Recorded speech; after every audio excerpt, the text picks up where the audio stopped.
Now, the rest of the story. Eric Thorvaldsen was mean as a junkyard dog. Maybe it ran in the family. When Eric was still a child, his father was charged with manslaughter, was deported from his native Norway to Iceland. It was in Iceland that Eric grew up to become a farmer to perpetuate the family tradition for trouble. Had Eric been able to control his penchant for barbarous behavior, we would not now be about to discuss the greatest confidence racket in the history of the Northern Hemisphere. But Eric was his father's son. And this is the rest of the story. It was not as though Eric's youth had been devoid of advantages. He'd married the daughter of a wealthy landowner in Iceland. He had received a prosperous dairy farm as part of his wife's dowry, and yet blood tells and it told. Soon Eric was feuding with a neighbor farmer. The dispute was settled one day when Eric arranged to have the farmer buried under a landslide. That incident got Eric Thorvaldsen thrown out of his district. Eric stayed out of the district and out of trouble for only a few months and then returned to both. He tangled with another farmer, killed several people this time, and now, just as his father had been deported from Norway nearly 20 years before, Eric Thorvaldsen was banished from Iceland. Well, Eric gathered his family and he left the country by ship. Iceland seemed more peaceful somehow with Eric gone. But he was in exile only 3 years.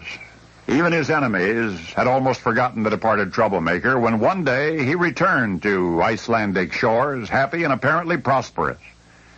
Dodging those he'd once rubbed the wrong way, Eric quickly rekindled old friendships, explained that he'd been idle during his years abroad. He had in fact discovered a lush new land in the middle of the ocean, a prosperous place of gentle breezes and boundless resources. He had discovered paradise. All winter, Eric avoided his enemies while tantalizing his comrades with tales of this paradise.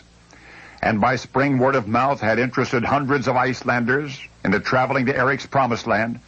And as the Icelandic waters became navigable again, nearly 35 ships of all sizes were prepared to leave for this sparkling virgin territory in the Atlantic. Many wealthy, prestigious Icelandic citizens among Eric's followers, each assured that Eric would personally show them the rich birch forests and the fields of wild grain. Well, Eric showed them all right, but what he showed them was not at all the lavish picture he'd painted. At the end of the voyage, some 500 bewildered adventurers disembarked to discover a vast, frozen wasteland. Eric had conned them all. Then a funny thing happened. Eric's followers, gazing over the seemingly endless ice-scape, were at once infected with the adventurous spirit of their leader, and they forgave Eric for deceiving them, and they stayed to colonize this desolate world. History remembers the town troublemaker Eric Thorvaldsen as Viking Eric the Red. And now you know he was the misleader who in 986 A.D. conned his countrymen into leaving the mostly green shores of their native Iceland by misnaming their destination.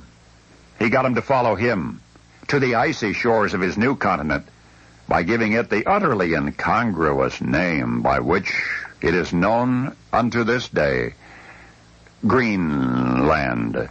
And now you know the rest of the story.